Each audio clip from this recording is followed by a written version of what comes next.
அன்பே சிவம் மனமே குரு என்றுணர்த்திய குருவே போற்றி. சத்தும் சித்தும் எதுவென்று உணர்த்திய குருவே போற்றி.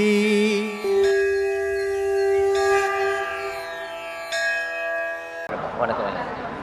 ஆன்மீகம் என்றது இல்லறத்தில் இருந்து நம்ம அனுபவிக்கிறதுக்கும் துறவரத்தில் இருந்து ஆன்மீகமாக நம்ம இருக்கிறதுக்கும் என்ன மாதிரி வித்தியாசங்கள்? இல்லறன்னா என்ன, துறவரன்னா என்ன? இல்லறம்ன்றது நம்ம குடும்பத்தோட எல்லாம் இதுவாக இருக்கிறது. துறவரம்ன்றது நம்ம எல்லாத்தையும் திறந்துட்டு இருக்குது. அதுதான் எங்கள் ஞானத்துக்கு தெரிஞ்ச அளவுக்கு. எல்லாத்தையும் திறந்துட்டா பணம் தான் இருக்கும். எல்லாம் திறந்தாச்சுன்னா பணம் தானே இருக்கும். எதையும் யாராலையும் திறக்க முடியாது. இது வரைக்கும் ஒரு துறவியும் வந்ததும் கிடையாது. பட்டினத்தாரியே நான் துறவின்னு சொல்கிறது கிடையாது. ஏன்னா இப்போ எங்கள் வீட்டில் பதார்த்தம் செய்கிறாங்க. உருளைக்கிழங்கு செய்தால் எனக்கு வாய்வு. அதனால் நான் சொல்லுவேன், உருளைக்கிழங்கு இனிமேல் வீட்டில் செய்யாதீங்க. இது துறவா? அதை சாப்பிட்றது இல்லை. துறவா இல்லை, மற்றது சாப்பிட்டு தானே இருக்கிறான். இது மாதிரி துறவி ரொம்ப பேர் ஏமாத்தின்னு உட்காந்துக்கிறாங்க. நமக்கு வேணும் அந்த வேலை. எதையும் எவனாலையும் துறக்கவே முடியாது. எதையோ ஒன்று பிடிச்சின்னு தெரியுவான் ஒருத்தன். எல்லாத்தையும் துறந்தவன் போன வண்டி தான். அதுக்கு எதுவுமே கிடையாது. ஒச்சைனா கூட இங்கே கிடக்கும். என்ன துறவின்னு ஒருத்தன் கிடையாது. எதையுமே இருந்த இடத்துலேருந்து சாதிக்கணுமே தவிர ஓடி போய் நீ பொண்டாட்டி புள்ளுக்குள்ளலாம் கட்டிட்டு சோறு போட முடியலன்ட்டு நான் துறவியாக போகிறேன் எங்கன்னா போய் உட்காந்துக்கின்னு கடவுளை தேடுறேன்னு முடியுமா? ஒரு போதும் தேட முடியாது. என்கிட்ட ஒரு டீ கடைக்கு போனோம், டீ சாப்பிட்டோம். நான் என் சீடருங்கெல்லாம் ஒரு 4 பேர் சேர்ந்து போனோம். அந்த டீ கடைக்காரனுக்கு நான் இந்த மாதிரி குருவு 4 எல்லாருக்கும் உபதேசம் கொடுக்குறேன்னு தெரியும். அவனுடைய ஃப்ரெண்டு ஒருத்தன் உட்காந்துன்னுக்கிறான். அவங்ககிட்ட சொன்னாம்பழுது இவருக்கெல்லாம் குருன்ட்டு. எனக்கு அவன் யாருன்னு தெரியாது, நான் யாருன்னு அவனுக்கு தெரியாது. அவன் நேராக என்கிட்ட வந்தான். சாமி, நான் இமயமலைக்கு போகிறேன்னா. போப்பான்னு. எதுக்குடா இமயமலை போன? என்ன சிவபெருமானி போன வந்தால் உட்காந்துங்கிறாரா? லட்சக்கணக்கில் உட்காந்துங்கிறான். அவனே உன்னை கடவுளை பார்க்கல, நீ இமயமலை போனால் உன்னை கடவுளை பாபான்னு உன்னை வருஷம் வச்சு கூப்பிட்டுங்கிறாரு. இங்கே ஒதுக்கிற பொண்டாட்டி சோறு போட முடியல, தண்ணி குடும்பத்தை காப்பாற்ற முடியல, ஓடி போடலான்னு ஓடி போற. இது பேருக்கு துறவியா? துறவின்றது இந்த இடத்துல பொண்டாட்டி செத்து போட்டான்னு இருக்கணும்டா. அதான்டா துறவி. ஓடி போறது இல்லை துறவி. எந்த இடத்துல இருக்கிற ஒரு பெரிய மாளிகை இந்த வீடு இருந்ததுன்னா கூட இந்த வீடு எந்த யாருன்னா ஒன்னா எடுத்துக்கணும். அதான் துறவி. என் புள்ள இருக்குது, இது என் புள்ள நினைக்காத துறவியா இருக்கணும். அங்கேயே விட்டுட்டு ஓடி போறது துறவி இல்லை, அது பயம். அதனால இல்லறத்துல இருந்து சாதிக்கணும். உண்மையா சாதிக்கிறவனுக்கு அதுதான் சரி. ஆனா அந்த போலி வேஷம் போடுறவனுக்கு காவி கீவி மாட்டிக்கின்னு தெருவெல்லாம் இது மாதிரி உத்ராட்சங்கள்லாம் கட்டிக்கின்னு நிறைய உத்ராட்சம் கட்டின உடனே ஒன்றும் சிவபெருமான் அந்த உச்சந்தல்ல உட்காந்து இந்த மாதிரி சில பேர் சுற்றி நிற்கிறது. ஏன்னா இதெல்லாம் ஒரு அடையாளங்கள். நான் கடவுள் பக்தருங்க உத்ராட்சம் போட்டுக்கணும். அது ஒரு கொட்டை, மாங்கொட்டை ஒன்று 4 கட்டி விட்டுக்கணும், இன்னும் நல்லா பெருசு பெருசாக இருக்கும்.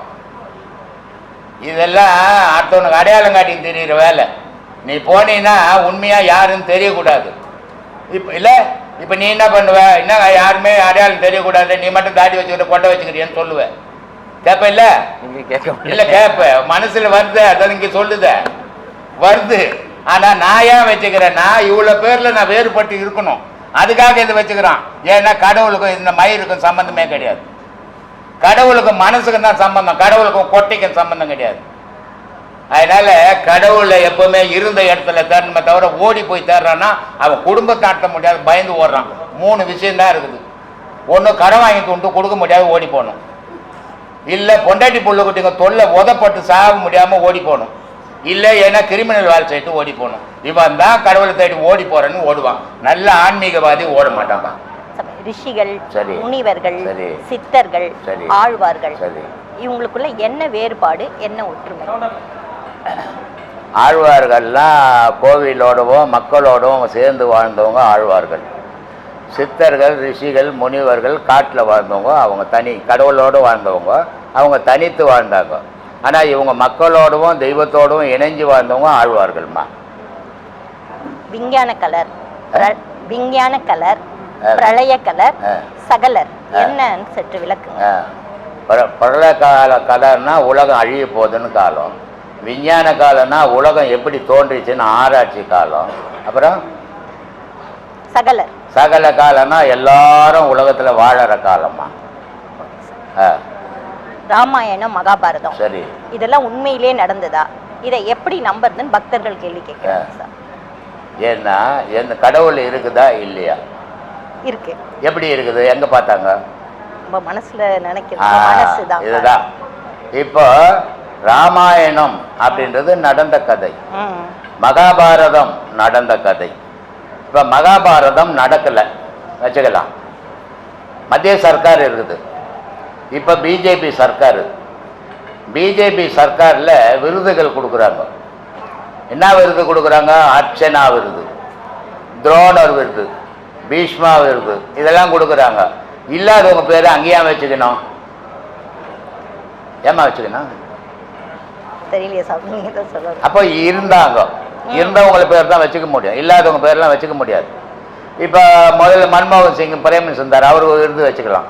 இந்திரா காந்தி விருது வச்சுக்கலாம், வைக்கலையா?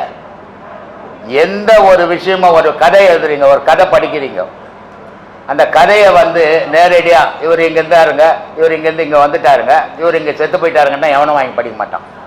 படிப்பானா? படிக்க மாட்டான். அதை மிகைப்படுத்தி எழுதினா தான் படிப்பான். மகாபாரதம்ன்றது பாதி நடந்தது, பாதி மிகைப்படுத்தப்பட்டது. சின்ன கதையை பெரிய கதையாக்கிட்டாங்க. சின்ன கதை இல்லை, அது பெரிய கதை, அது பல ஆயிரம் கதை. அதில் ஒரு கதையிலேயே பல ஆயிரம் கதை. மகாபாரதம் மாதிரி உலகத்தில் ஒரு கதை கிடையாது. அதே நேரத்தில் இன்னைக்கு உலகம் ஃபுல்லாக நடந்த அரசியலே மகாபாரதம் தான். மகாபாரதத்தில் என்னென்ன நடந்ததோ அதான் இன்னைக்கு உலகத்தில் நடந்தது. அடுத்தவன் மனைவியை கொள்ளடிக்கிறது, அடுத்தவன் சொத்தை கொள்ளடிக்கிறது, அடுத்தவனுக்கு கொடுக்க வேண்டிய பங்கை கொடுக்காதது, இது எல்லா அரசியலுமே மகாபாரத அரசு தான் இன்னைக்கு இந்தியாவில் இல்லை, உலகம் ஃபுல்லாக நடந்துக்கிட்டு இருக்குது. அதனால மகாபாரதம் பொய்ன்னா அவன் மனசே பொய், நம்பணும். நீ எதையுமே இப்ப முன்னாடி ஒரு பெரிய மகான் இருந்தாரு, எப்படி நான் பார்க்கலையே, பொய் தான் அது. நான் பார்த்ததான் மெய்னா எதுவுமே மெய்யா இருக்காது, எல்லாம் பொய்யா போடும். அதனால எல்லாத்துக்கும் ஒரு வரலாறு உண்டு. கண்ணகி இருந்தாங்க, மதுரையை எரிச்சாங்க, அது எப்படி ஒரு பொம்பளை போய் மதுரையை எரிக்க முடியும்? பொய் தானே அது, சொல்லுமா? இல்ல, உண்மையான வரலாறு. உண்மைன்னு எப்படி சொல்ற? நான் பார்க்கலையே மாட்ட. நம்பிக்கை, எல்லாம் நம்பிக்கையில தான். வாழ்க்கையே நம்பிக்கை. நாளைக்கு நான் வாழ்வேன்றதுனால 10 ரூபாய் எடுத்து வைக்கிறோம், நாளைக்கு நான் செத்து போட இருக்க மாட்டேன்னா 200 ரூபாய் எடுத்து வைக்க மாட்டேன். அதனால எல்லாமே நம்பணும், நம்பினால் தான் உண்மை, நம்பலைன்னா நம்பிக்கையே இல்லை. ஒரு கனவா இருக்கிறான், பொண்டாட்டி, என் பொண்டாட்டி நல்ல ஒத்துமைப்பான் நம்பினான்னா தான் அவன் நிம்மதியா தூங்குவான். என் பொண்டாட்டி சரியில்லைங்க நினைச்சிட்டானாவே அவனுக்கு தூக்கம் அன்னையோட போச்சு. அதனால மனுஷனுக்கு நம்பிக்கை முக்கியம். அந்த நம்பிக்கை இல்லாதவன் அவன் அரை மனுஷன்னு அர்த்தமா? சொல்லு. 63 நாயன்மார்களும் தமிழ்நாட்டுல தான் தோன்றி இருக்காங்க. சரி, ஏன் மற்ற மாநிலங்கள்ல தோன்றும்? யார் சொன்ன தோன்றலன்னு? திண்ணன் பரவலா சொல்றாங்க. திண்ணன் என்ற கண்ணப்ப நாயனார் எங்க தோன்றுனா? தமிழ்நாடு. அது ஆந்திரா தானம்மா.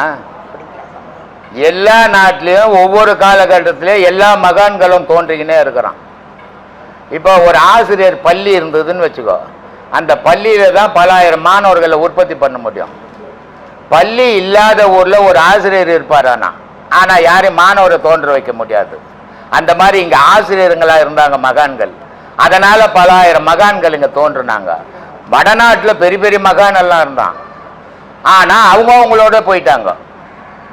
அதனால இங்க தமிழ்நாட்டில் தான் இருந்தாங்க, மற்ற நாட்டில் இல்லை. உலகம் ஃபுல்லா ஒரு காலத்திலேயே ஒவ்வொரு மகானும் தோன்றின்னு தான் இருக்கிறான்.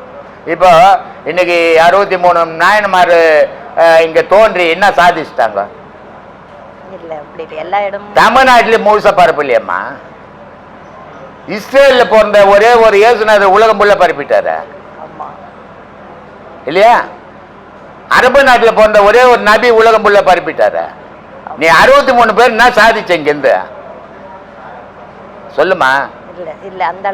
அதனால எல்லா காலகட்டத்திலும் ஒவ்வொரு காலகட்டத்திலும் எல்லா நாட்டிலையும் எல்லா ஸ்டேட்லயும் மகான்கள் தோன்றிக்கின்னு இருக்கிறான். நம்ம தமிழ்நாட்டிலே இருக்கிறதுனால தமிழ்நாட்டையே பட்சின்னு இருக்கிறோம். வடநாட்டில் பெரிய பெரிய மகான்லாம் இருக்கிறான், யாரும் எங்கேயும் இல்லாமல்லாம் இல்லை. அதனால நம்மளை மட்டும் வசதியா பார்க்க கூடாது, பொது நோக்கோட பார்க்கணும் ஆன்மீகம். சில பேர் அப்படிதான் என்னை மட்டும் வசதியா பேசுவாங்க, அது இன்னும் சரியா தெரிஞ்சுக்கலன்னு அர்த்தம். அதனால எல்லா ஸ்டேட்லையும் மீராபாய் எந்த ஸ்டேட்? பெரிய பக்திமா. துக்காராம் எந்த ஸ்டேட்? தமிழ்நாடுல. வெளியில தமிழ்நாடு கிடையாது, இதெல்லாம் நம்ம படிச்சது தமிழ்நாட்டில் படிச்சோம். அதனால தமிழ்நாட்டில் நான் ஞானிங்க தோணும். எல்லா ஸ்டேட்லையும் எல்லா நாட்டிலையும் தான். சரி. ஆன்மீகம் உச்சம் அடைந்ததற்கான அடையாளம் என்ன சுவாமி? இருக்க மாட்டான், இல்லைன்னு அர்த்தம். முடியும் போது தான் ஆன்மீகம் உச்சம். அதான உச்சம். அவன் இல்லை, ம், ம். அதான் உச்சம். பதஞ்சலியோட யோக முத்திரைக்கும் உங்களோட யோக முத்திரைக்கும் ரெண்டு எல்லாம் ஒண்ணுதான், 4 பேர். பக்தியோட படிநிலைகள் என்னென்ன சுவாமி? வேகபாதர், பதஞ்சலி, சிவமாமுனி, திருமூலர், இவங்க 4 பேரும் இமயத்திலிருந்து வந்தவங்க. அதில் 2 பேர் வேகபாதரும் பதஞ்சலியும் வடநாட்டுக்கு போயிட்டாங்க. திருமூலரும் சிவமாமுனியும் தமிழ்நாட்டில் இருந்தாங்க. ஆனால் எல்லா மகான்களும் ஒரே பொருள் சிவத்தை தான் பேசுனாங்க. ஆனால் இதில் என்ன பண்ணிட்டான்னா, ஒரு 10 ஆசிரியர் ஒரு ஸ்கூலில் இருப்பான். ஆனால் பேர் என்னமோ ஆசிரியர் தான். ஆனால் மாணவர்களுக்கு 10 பேர் ஒரே மாதிரி பாடம் எடுக்க மாட்டான். ஒரு சிலர் அவ அறிவு கேட்ட மாதிரி பாடம் எடுப்பான், ஜனங்களுக்கு புரிய வைக்கணும் மாணவர்களுக்கு. அது மாதிரி ஒவ்வொரு மகானும் அவனுக்கு ஏற்ற மாதிரி புரிய வச்சுன்னு போனாங்க. ஆனால் சொன்னது ஒரு விஷயத்தை பற்றி தான். எல்லாரும் மகான்கள், யாரும் தரை குறைவானவன், யாரும் உயர்ந்தவன் தாழ்ந்தவனே கிடையாதுமா. மனுஷனுக்குள்ளே தான் உயர்ந்தவனும் தாழ்ந்தவனும் இருக்கிறோம்.